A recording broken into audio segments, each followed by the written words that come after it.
这是我上个月收到的法文成绩单，我真的不敢相信我成功了在3个月之内呢，把我的法文从 A2 提升到 B2。那这支影片呢，就是要来分享我的无痛学习吧，因为我真的也是有全职工作啊，回到家真的就只想躺着耍废的那一种人，所以呢，我就找到了一些方法，能够让我每天去接触法文，进而达到了我的目标。那我真的没有使用到 flashcard 或是那种死记硬背的模式，虽然我的口说结果不是非常的理想，但是对于其他方面呢，我想我的方法对于遇到相同状况的人应该也多少有点帮助。那这边呢，我会分享5个 tips 给大家。首先呢，第一个 tips，可能我在讲之前呢，就有人会想要反对，但是呢，我真的觉得 Duolingo 非常非常的有用。那我自己一开始呢，其实也是抱持着怀疑的心态，但是我就想说啊，反正不碰白不碰，就是我去玩游戏总胜过于我什么事情都不做吧，就是我至少每天都可以接触到法文。我基本上是跳着玩的，就是假如说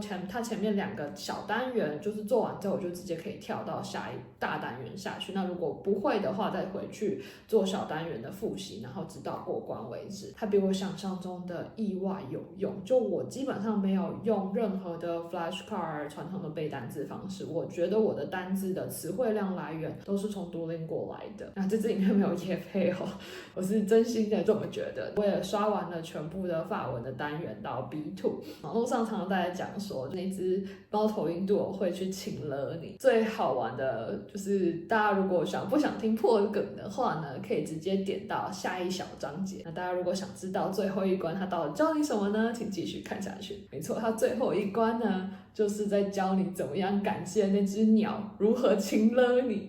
举例来说，如果没有办法收到这只鸟的情呢，我干嘛要使用手机之类的，蛮有趣的。大家如果想要知道更详细的内容的话，记得要破到最后一关，真的是超好玩的。我是真的可以真心的感受到我的词汇量，因为这跟我下一个提到的方法有点关系。我下一个方法呢，就是使用 Netflix。我真的觉得 Netflix 是我最好的语言学习伙伴。我之前考 N2 的时候，我是刷了 Netflix 用日文刷了50集的黑子篮球，刷完之后就去考，我没有练任何的日文，可能只是刷了1遍模拟试题吧。那这一次呢，我也一样使用这种方式来念法文。那我使用的方式呢，就是你的 Netflix 它有一个选项是按照语言排序，那你就把它选到配音，然后就选到法文。因为主要是我很讨厌看美剧，只要它有收视率，他们就会继续编下去，所以我觉得看得很痛苦。那我个人呢是韩剧迷，毕竟现在就是全世界都有通嘛，那有些其实是有法文配音的，所以呢我就把它转到了法文配音来练法文。那一开始呢，我才刚在刷多邻国的时候呢，我就觉得什么都听不懂，我还是需要把我的字幕转成中文字幕去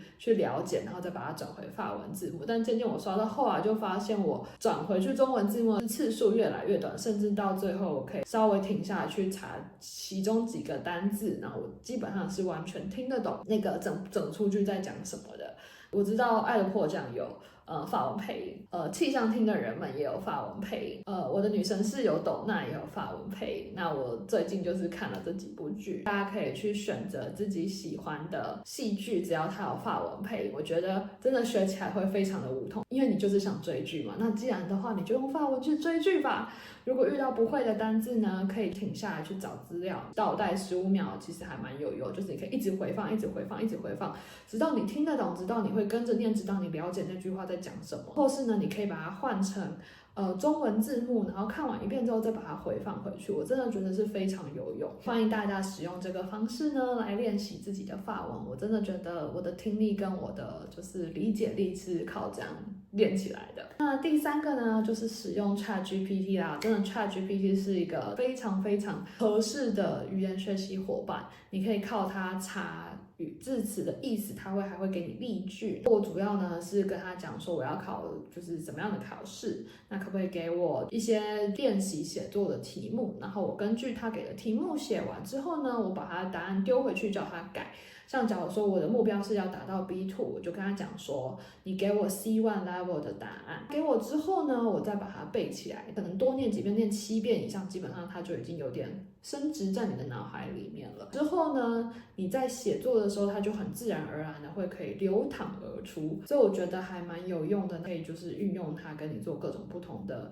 对话啊，或是各种不同的训练，甚至跟他说你有不会的文法问题丢给他，他也会跟你解释，甚至我要更多的举一反三的例子来做练习，他也会给。所以我真的觉得 ChatGPT 非常非常的好用。第4个呢，就是要制造法文的听力环境。像我平常在就是上班做事啊，或者做任何事情，甚至睡觉，我就把我的法文的 podcast 打开，或者是 YouTube 上有很多法文新闻是 live 的，你就一直开着，反正就把它当背景音乐。就算你没有听进去呢，其实你潜意识呢也是在学习法文的，我觉得非常之有用。而且我很喜欢看政论，因为很多法文考试其实对于如何表达自己的意见其实是非常着重的。那我推荐的podcast， 我很喜欢看一个 podcast 节目叫 Débat du Jour。那另外呢，像在 YouTube 上面的 France 24跟 France Info 都是有 live， 就是一整天持续性的播放法文的新闻台，所以大家可以尽量的运用这些资源呢，去训练自己的听力跟理解力。最后第5个呢，是我其实是有找老师的，周一到周五我在上班之前是有上50分钟的法文。那我是在 Amazing Talker 跟 Italki 上面找老师，这也没有业配哦，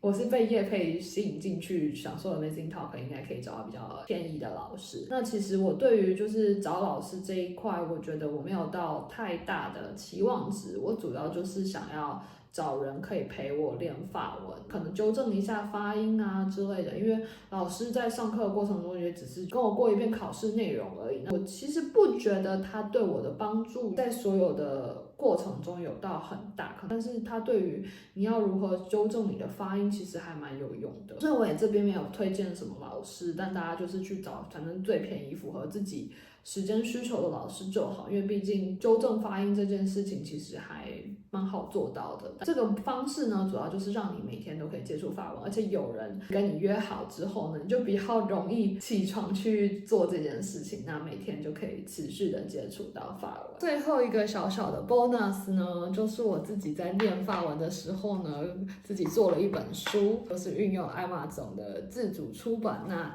它主要就是一个 low content 的书，那里面在教了98句的法文俗谚，然后有配上图片。如果大家有兴趣的话呢，我把购买链接放在下方。那我会在下次影片呢来解密这样的一本书是怎么样做出来的， Amazon 的自主出版到底是什么样的东西呢？做这样的一本书非常非常的简单哦。希望呢我的这支影片呢有帮助到大家，提供给大家一些不一样的学习模式。那大家也试过之后，如果有帮助的话呢，记得也在下方留言告诉我。喜欢的话呢，记得按 like 并订阅追踪分享我的频道。那我们下次影片见咯，拜拜。